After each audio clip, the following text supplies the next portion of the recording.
So, hi all, good morning to everyone. This is again another new day. So, I'm going to make a black chana curry. For that, the ingredients I've taken is 3 tomatoes. I've skinned it and washed it. I'm going to grind it to a fine paste in the mixie jar. And I've taken these 3 onions, small ones, and one big one. I've taken these, so 4 onions. You can count it as around 2.5 onions. Then I've taken this tamarind juice. You can use amchur powder.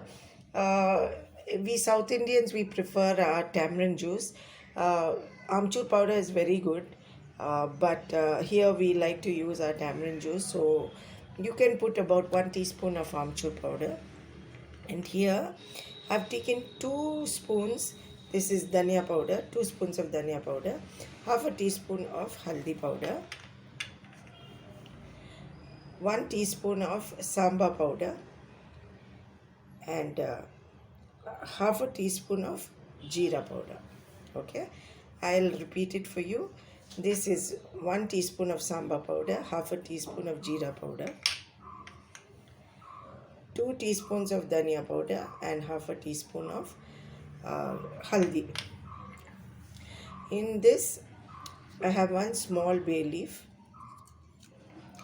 one small big elaichi, one small piece of cinnamon, 2 cloves, little less than quarter teaspoon of jeera. Okay, so these are the ingredients. I'll just keep it aside and I'll show you. Into the cooker, I've taken this cooker. Into the cooker, I've soaked this overnight, and now soaked it overnight so it's soft.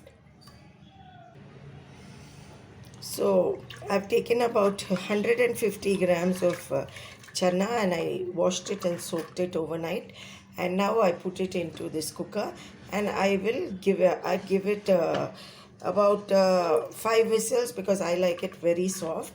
And then we'll take it out. I'm not putting anything into it. I'm boiling it just the way it is, and then I'll show you how I make my black chana curry. So hi all, I'm going to start the curry. As I told you, I'm making black chana curry. So all the ingredients are ready. I showed you.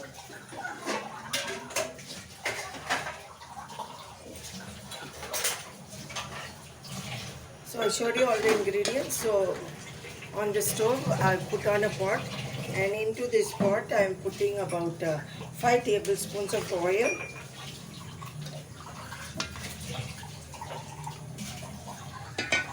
And as soon as the oil is hot, I put in these masalas which I showed you. There you go.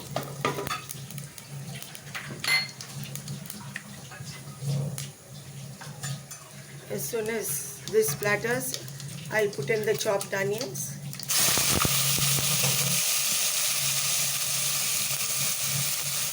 Fry this very well.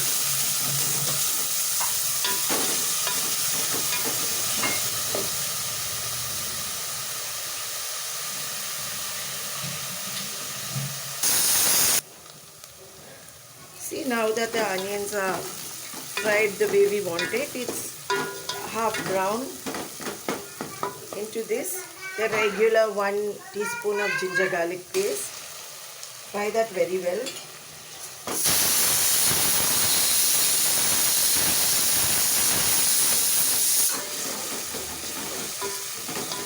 Then into this, I'll put in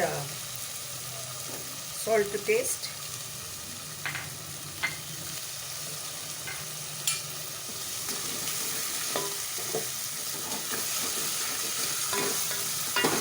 Fry this. I've taken 1 large potato, washed it, skinned it, and cut it. Just one.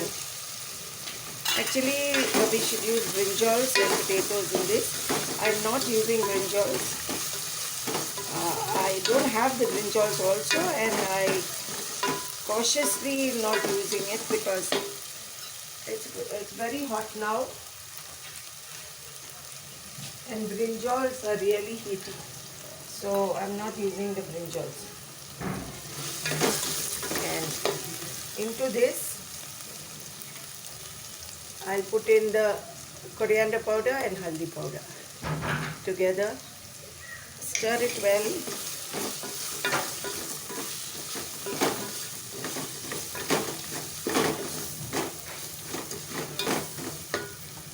Next, I'm putting in the jeera powder and sambar powder.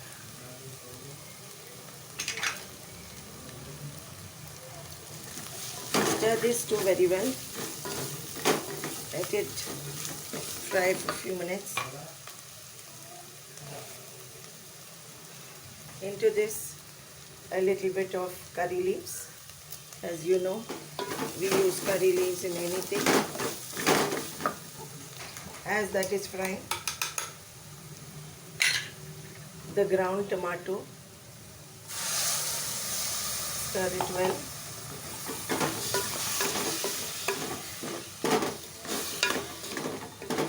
Stir this well, let it cook a bit.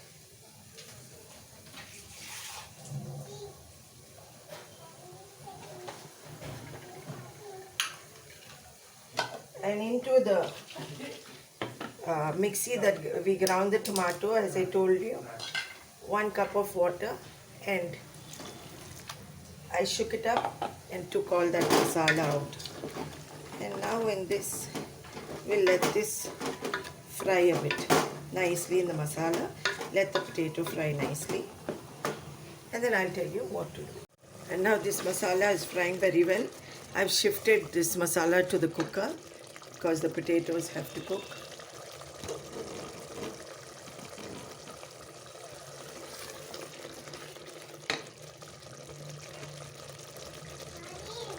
Now into this chana that we boiled, I'll put this chana in.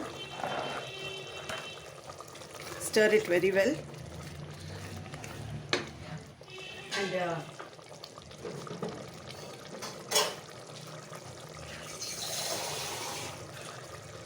And I'm adding 2 cups of water.